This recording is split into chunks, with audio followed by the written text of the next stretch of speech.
دوستان عزیز، خوش آمدین به کانال ما، به کانال کزن تیجی. من از نام خودم و از نام اهل عائله‌ام شما را به این روز عید رمضان تبریک میکنم. من امروز میخواستم یک نمود ارزوق ریزانک تیار کنم. به ما لازم می شود ارد، یک دانه تخم، کمتر نمک، نیم قاشقچه سودا بسندگی میکند، شیر خنک باشد حتما، یک استکان روغن تسپان. حاضر روغن تسپان داریم. اگر خواهش داشته باشید کم ترک شکر، نداشته باشین هیچی. من می اندازم کم ترک به طعم دل. بسم الله الرحمن الرحیم. ما کم ترک آمیخته میکنیم. کم ترک نمک میپوشم. یک دانه تخم. ما روغن تسپان رو همراه میکنیم.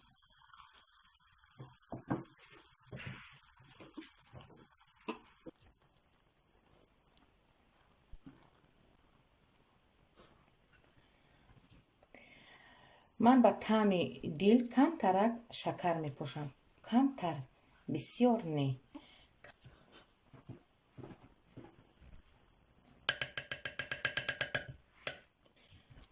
کم تر آمیخته که کردیم، کم کمک شیر همراه میکنم. کم کمک.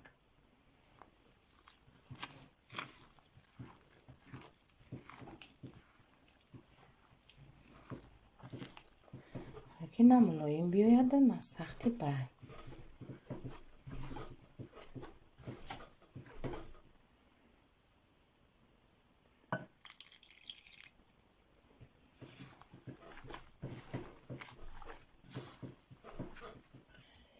ما شیر میریزیم همش رو. خمیره بگوشی تیار میکنیم.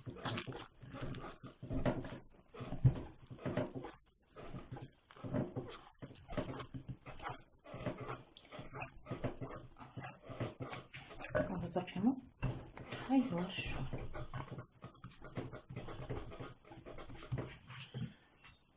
ما در نقشه میپوشه جا میمونیم.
برای کار آسان شیدن.